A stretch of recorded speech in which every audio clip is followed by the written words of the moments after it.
Yeah, just to know, this is the training session that will be sent out as a recording to everyone else. So just so that everyone's aware. If you want to introduce yourselves in the chat, that would be great.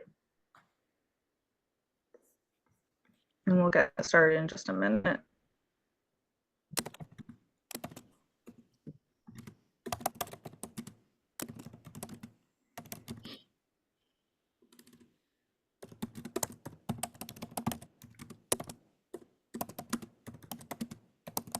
You want to mute your keyboard.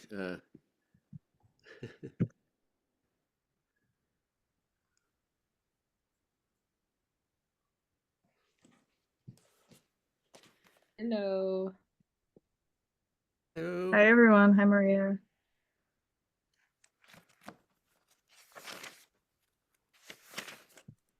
Okay, well, I suppose I'll just get it started, and as more people trickle in, just to introduce myself again, I'm Anduin DeVos with the Warheads to Windmills Coalition. I'm based in Northampton, Massachusetts.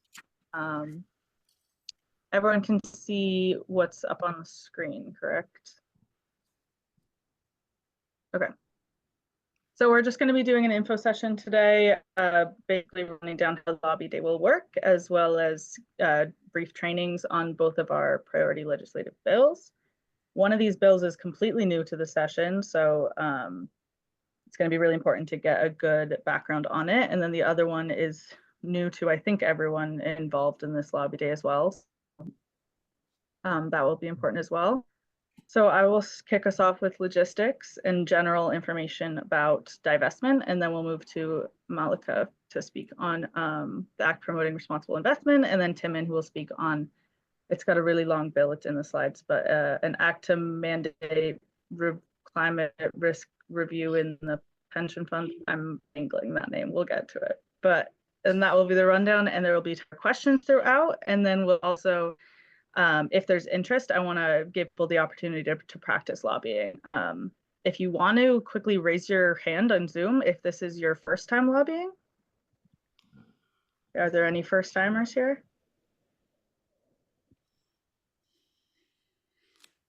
All right. Okay, Sam, welcome. It's exciting. Okay, great. So let's get started. And here we have more people coming in. There we go. Okay, so what does lobbying look like, especially our lobbying, how our lobby days work?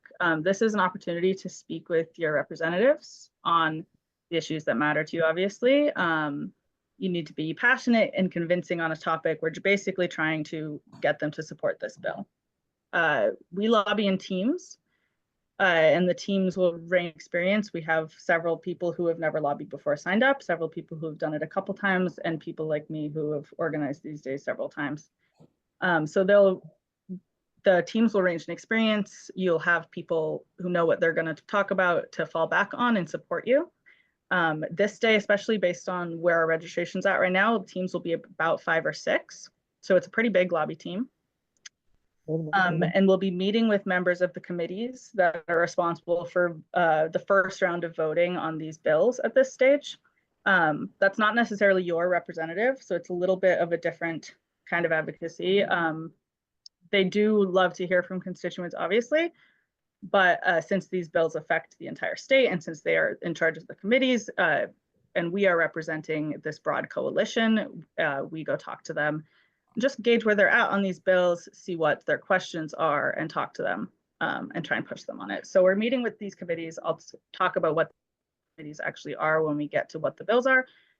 If your rep or senator is on the committee, you will be on the team assigned to that meeting as a constituent, but otherwise you won't necessarily meet with your rep or senator during this lobby day. And as I said, representatives especially like hearing from constituents or students. That's why this is, we have a lot of students signed up, and there will be hopefully a student. I think based on registrations, we should have at least one student in each group. I think most groups will have multiple students, so that's great. So representatives love to hear from students engaged in advocacy. So it's really great to have students and first-time lobbyers and anyone who's new to the State House show that you really care about this bill. You're taking a step out of your comfort zone to go speak on this. To see that. And you don't need to be an expert on these bills. What's more important is the passion that comes through. You're there because this is important to you. You don't need to be able to answer every question. If they have questions that you cannot answer, you can say, we can put you in touch with someone who can answer that back to at a later time. So that's kind of what lobbying looks like in general.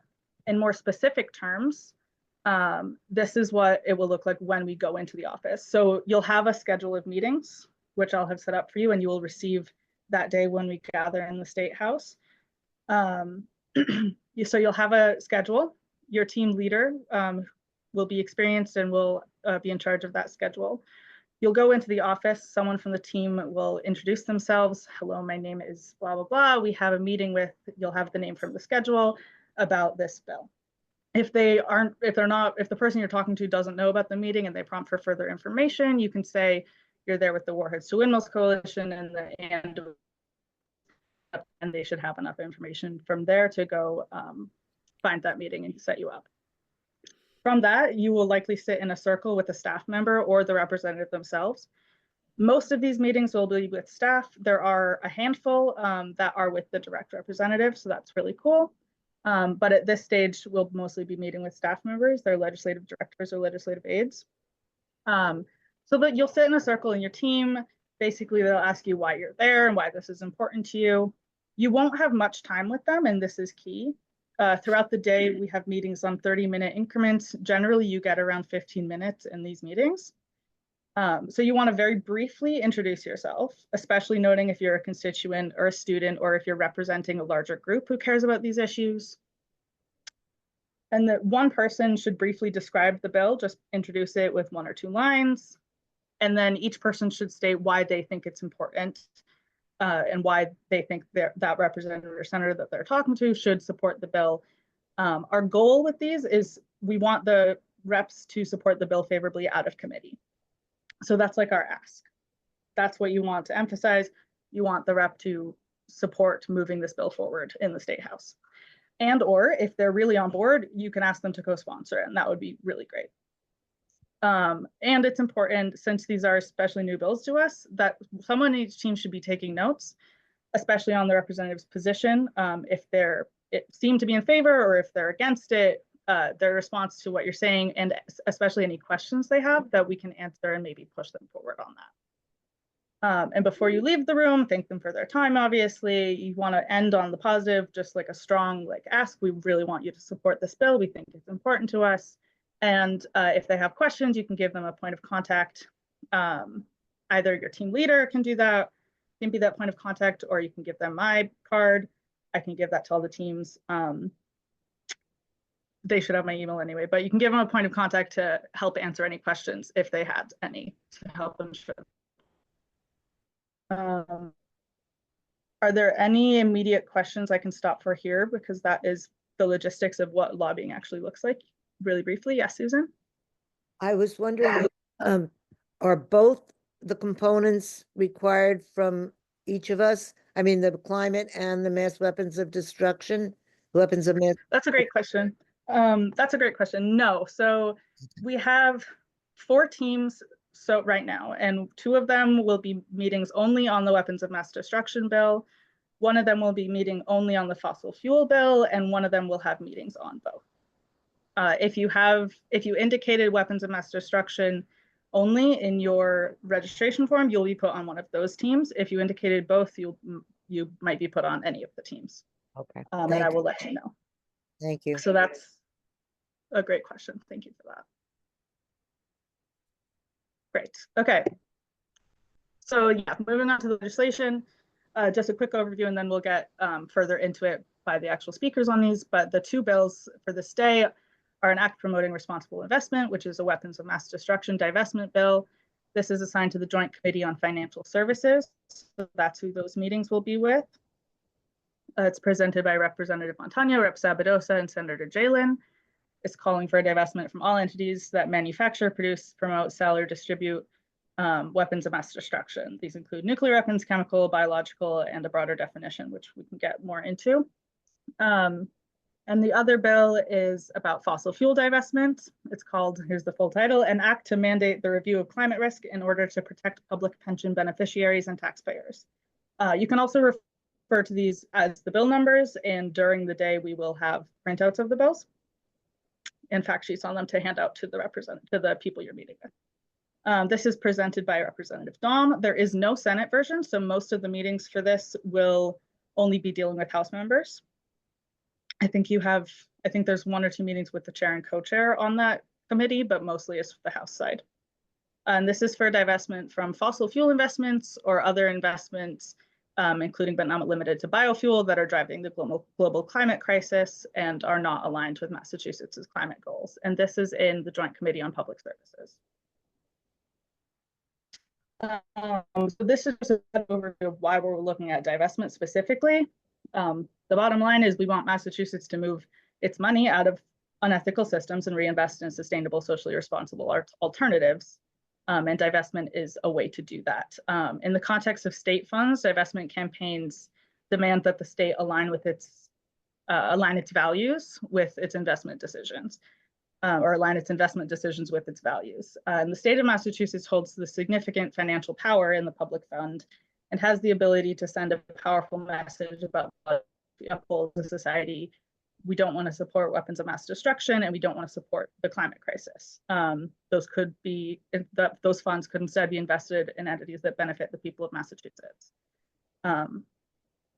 Yeah, so we'll get more into that in the specific bills, more specific arguments, but that's why we're looking at divestment.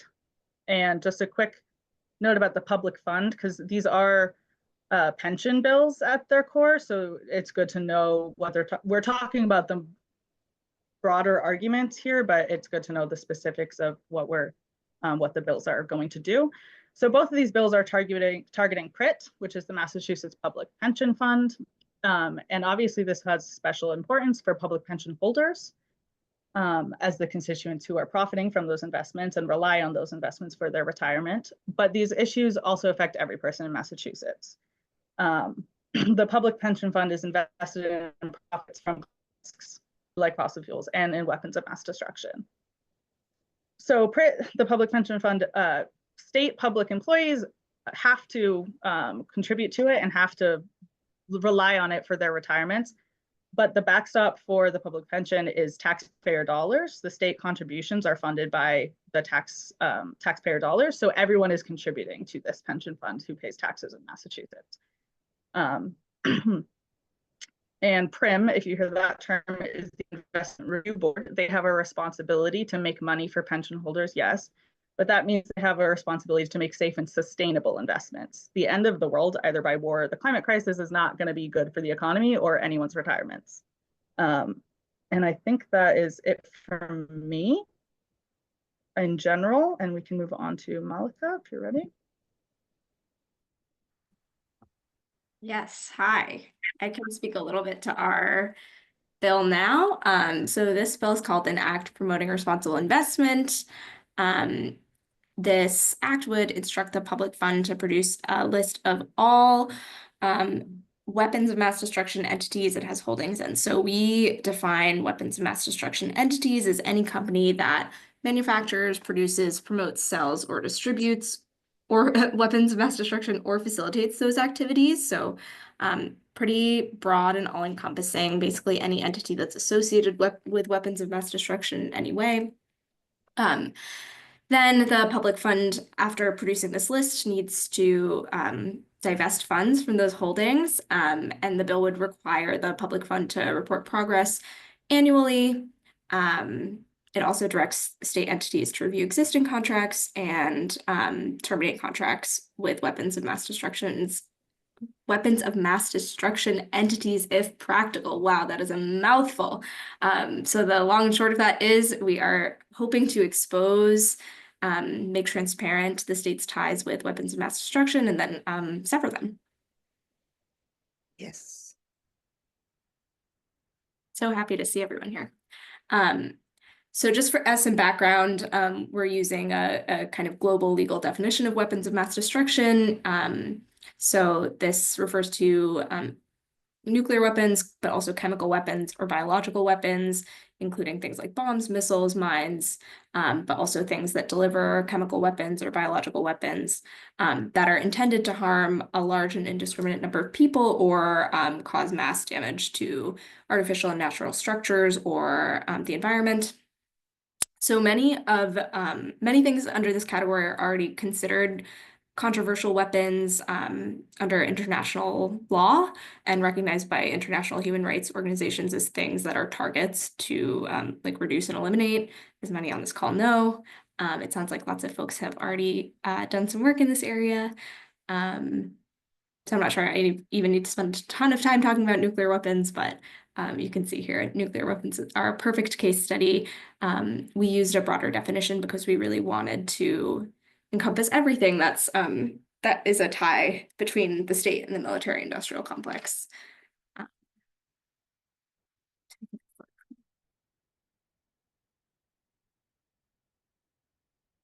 So there's, I guess, two main categories of argument that we're making. One is the moral or ethical argument that weapons of mass destruction are harmful to humans and to the environment, and that this is an intersectional issue. So really, in any cause, you can find a connection here to weapons and war and the military-industrial complex and the United States' role in that. So I put all this information here so folks can have it and read over it, but I'll just quickly go through to be mindful of time. One major point is that the use of weapons of mass destruction is inhumane and, as we mentioned on the previous slide, violates international humanitarian law. So this is a quote from a recent UN report, but basically the UN is prioritizing, and many other organizations are prioritizing, reducing and eliminating nuclear weapons because of the threat that they pose to humankind.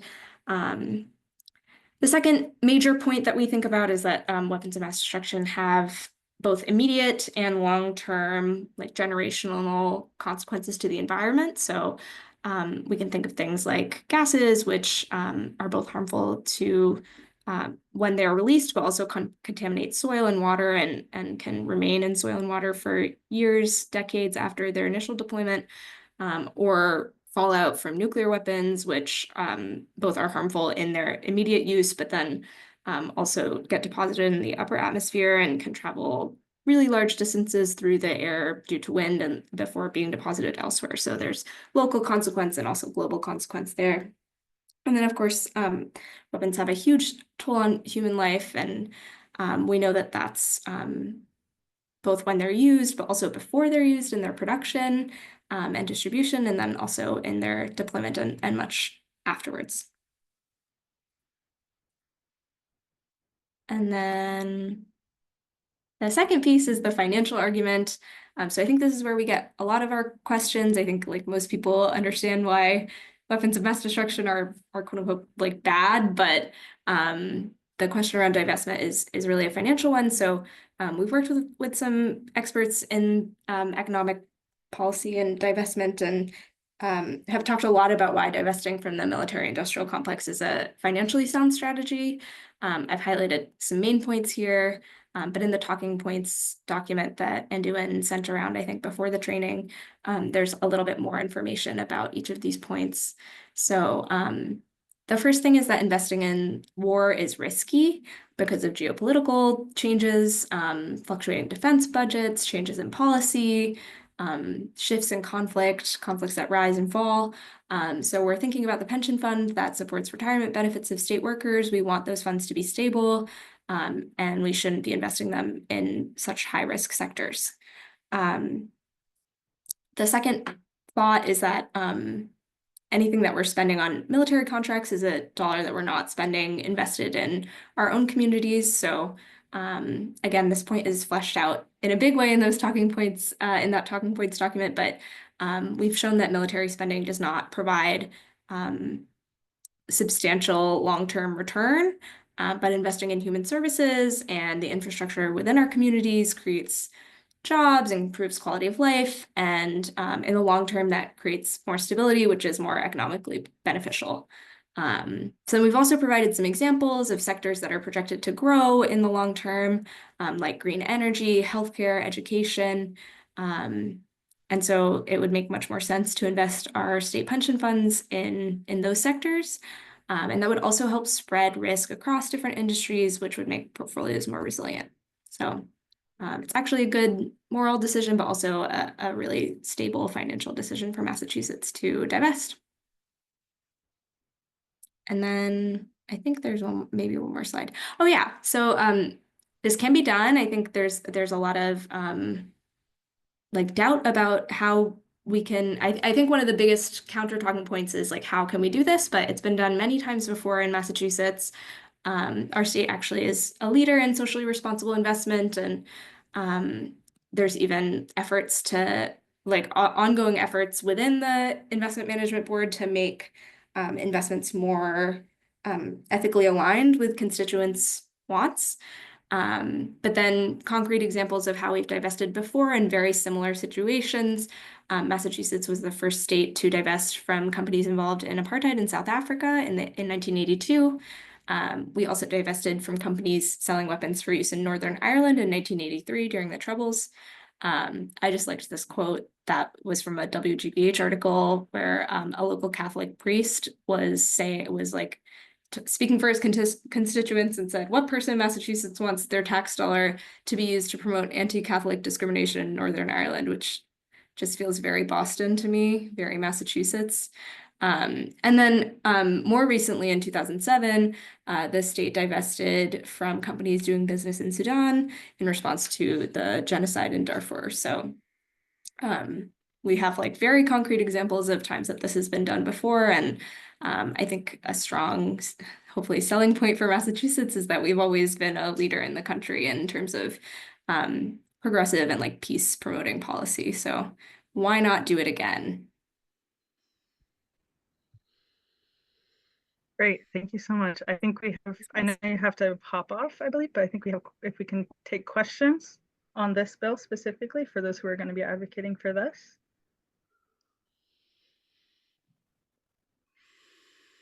I'll also put my email in the chat. So if folks have questions that come up, they can let me know.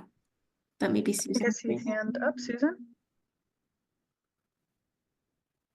You're muted.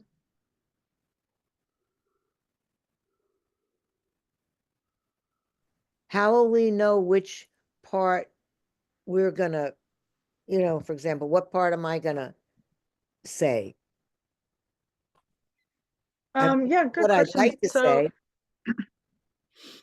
Yeah, I mean, you can absolutely say what you'd like to say. We'll have about a half hour with the teams when we first gather to kind of set things up. So I'll get to more of the Yeah. schedule for the day in the end, but you will have a half hour to set up your team and kind of figure out with your team what you're going to be talking about, if that is helpful.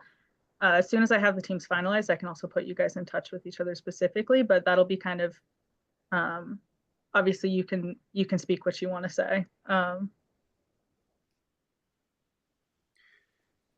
If that answers. I think the next slide, maybe Endo and you had even come up with some like example statements. Oh, I did, yes. Thank you. Forgot about this one. Yeah, so these are just some samples. Like I said, we won't have much time. Each person will get a couple sentences to say. He'll have like a minute or two each, because a couple minutes each, and then he'll ask questions possibly, or the reps or whoever. So yeah, it's a good idea to go in prepared with what you want to say, and have that ready to go ahead of time. And obviously we do want to cover as much of the argument as possible within your team. So yeah, having like a couple different points that you want to cover and talk about for these bills. These are just some example phrases of arguments. Obviously, fill in with what matters the most to you about these bills. They really want to hear why this is important to you specifically. And these slides will be sent out as well, so you can look back at them, as well as the talking points documents, which we will have printed out for you on that day as well.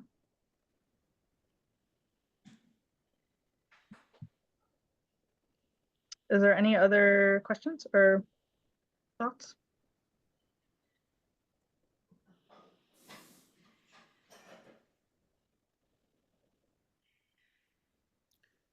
If not, Okay, yeah, so we'll have more time for questions if you think of them at the end. I believe Malika has to go, but I and Tim can answer questions about this bill as well. And if you have any other questions that you want directly from her, she has her email in the chat. So I think with that, we can move on to the fossil fuel divestment bill, which Tim will be speaking for. Thank you so much. okay. So I don't know how many people here are concerned about climate as well as weapons of mass destruction. Hopefully everybody is concerned about it and supports our efforts to divest from fossil fuels as well. So a lot of the arguments are the same, a lot of the discussion is the same as with nuclear weapons and weapons of mass destruction, but some of it's different. So firstly, just to review the act, both of these acts are worded in a way that is trying to make it more acceptable, so they don't just come out and say we're divesting from fossil fuels or we're divesting from nuclear weapons, but that's what they are intended to do. So again, with the climate one, it's all framed in terms of climate risk because as Malika said with the weapons of mass destruction, there are these things like stranded assets and other issues that make investments risky, and so we're focusing on that aspect in terms of how the bill is framed. So it's about the risk of having investments in fossil fuels and similar industries, and it requires, as with the other one, for the committee to review them, what the risks are, and then to divest the pension fund from those. So that part is pretty similar. And again, it's the same. The PRIT and the PRIM are the pension fund, and so it's all focused on the state pension fund divesting from, in this case, fossil fuels. Next one.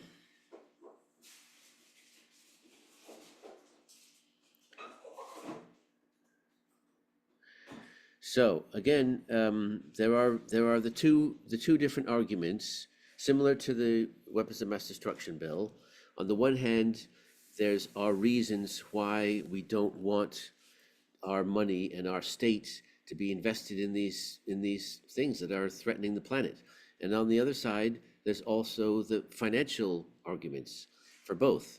And in the case of climate change, there's some listed here, in terms of the risks of investing in fossil fuel companies that are under pressure from the whole world. I mean, the divestment movement for fossil fuels, as I'm sure you all know, is huge. There's more than $40 trillion worth of investment commitments out there, from pension funds, from faith communities, from colleges, all across the world.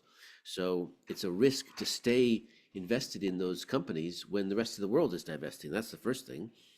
But also, as I mentioned, the stranded assets, these companies have a certain value assigned to them based on the idea that they've got all this money that's still in the ground of oil that they're going to be able to pump out and sell. And if the world says you can't pump any more of that, then those assets are worthless, literally, and the company is worthless because they're dependent on those assets to count towards their value as a company. So all these reasons make it financial sense for us to divest from fossil fuels. And just to give a bit of the history, with the nuclear and the weapons of mass destruction divestment, it's a bit newer and it's a bit more of a new thing. Whereas as I mentioned, fossil fuel divestment has been going on for a long time. There's lots and lots of institutions that have divested, and there has been a bill in the State House for Massachusetts to divest from fossil fuels for much longer, more than a decade. And it hasn't got anywhere, which is why this bill is framed more about the climate risk. But it's also, we want to be saying, you've had time to think this through, and we got to do it now. This has got to be done. So Next slide, please. So yeah, so here's the moral argument.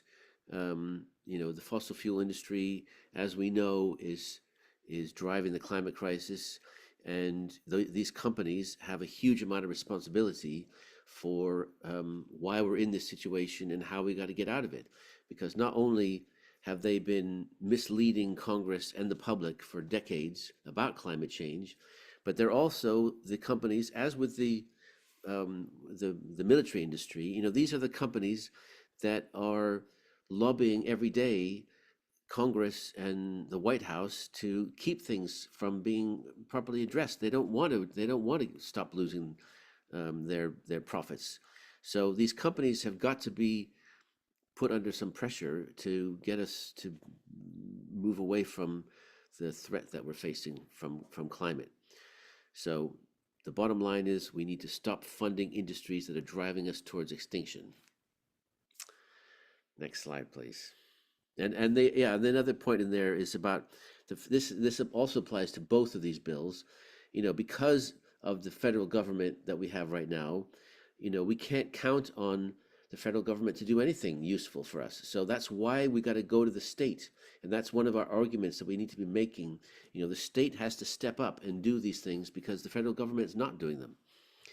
And just to give a few examples of success stories, I mean, Maine has divested, so it's too late for Massachusetts to be the first because Maine has already done it. But, you know, Massachusetts still needs to be up there in the front lines of this. Oregon divested from coal, but I think not from gas yet. And I'm not sure what the situation is with California, because there's been bills in California. California is on the forefront of the climate movement, and as a state, you know, is doing a lot. But I don't think that they've completed their divestment from fossil fuels yet. So, you know, we could still be the second state to fully divest from fossil fuels. But, you know, there's other states moving on this, and we need to be up there as Massachusetts. And you know, cities and towns all across the state are doing this. So again, you know, this is something we want the state to do now. You know, if towns and cities can do it and other states can do it, so can Massachusetts.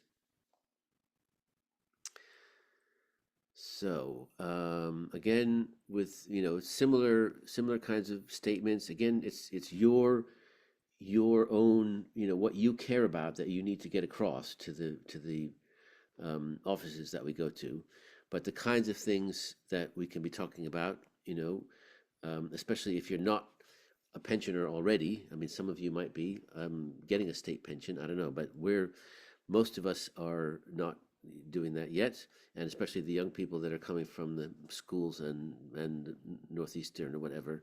So this is about, you know, why do you care about pensions? Because, you know, it's your future too, and it's your future environment that we're talking about addressing. So these are just some examples.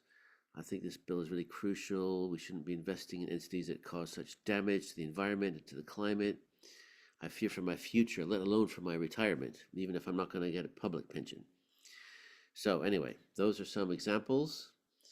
And I think we're going to get a chance to actually practice some if you want. Is that right, Edwin? Is that the next thing? Or Yeah, unless there's any specific questions about this bill, we have some time. Or if you've thought of any questions about the other bill now, or about lobbying in general. Some questions before we move on to practicing.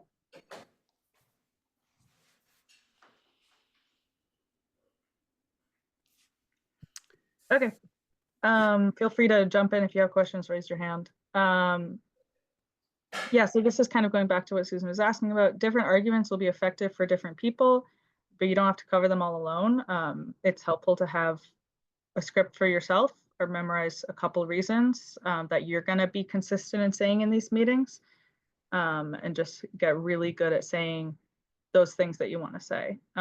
We want the arguments that the team makes to be really well-rounded and balanced. And so we'll work with your team to make this case when you get split up into them. But would anyone be interested in like hopping into breakout rooms and like practice pitching these bills with each other? We'll do it very briefly. Why don't we do it at the end? I'll cover the actual logistics of the day and then we'll get into that.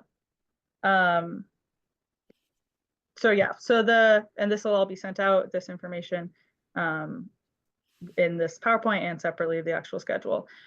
So from 12 to 12:30, we'll gather in the conference room. In room 167 in the Massachusetts State House. There's specific instructions for how to find that specific conference room because the State House is kind of a maze. That was sent out in the email notice for this and will be sent out again. This is where you'll split into the final teams and you'll receive the schedules of who you'll be meeting with. Tim, you have a question? I just wanted to mention that to arrive enough, leave enough time to get through security and find the room, because sometimes there's nobody in the line for security at the door, and sometimes there's a mile-long line of people that are trying to get in the State House, and everybody has to go through the security. So just to mention that. That's a good point. Thank you. Yes. Yeah, so this is also a buffer zone for people to trickle in, but as soon as you can get there, the more time we'll have with our teams. I know for students who are leaving school early and getting there, you'll get there when you get there, and I understand that. But yeah, so that's our zone to split into teams and talk. And then from 12:30 to 12:55, we'll have a pre-lobby briefing from the bill sponsors.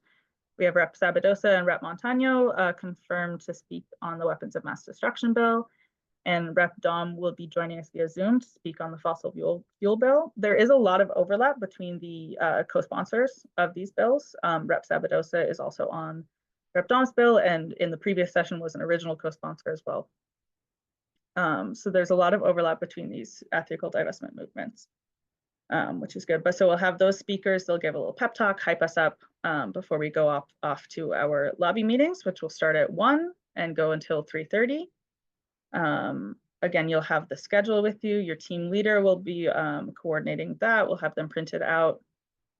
It might be helpful to assign one person to take notes for all of the meetings, or you can really decide in your team how this is going to work with you. But yeah, it's good to kind of take a role in your team and just stick with that through the meeting, get really strong at doing that part. Because you'll be doing these meetings back to back. It's every half hour. I've gotten the schedule pretty clean, so most of them are on similar floors, or when you move up a floor, you stay on that floor. It's not like going back and forth all over the place. But yeah, so that's the meetings. And then at 3 o'clock, a rally for divestment will begin outside of the State House, and lobbyers are totally welcome to join following their meetings. If you have specific team assignment requests, if you want to change what you indicated on the form, weapons of mass destruction, both, or just fossil fuels, you can reach out to me. Or if you want to be put with someone on a team, you can reach out to me as well. If you have other questions about logistics, that is my email. You all have it because you got this notice. But that is the logistics. Are there any logistics questions? And then we're going to hop into breakout rooms.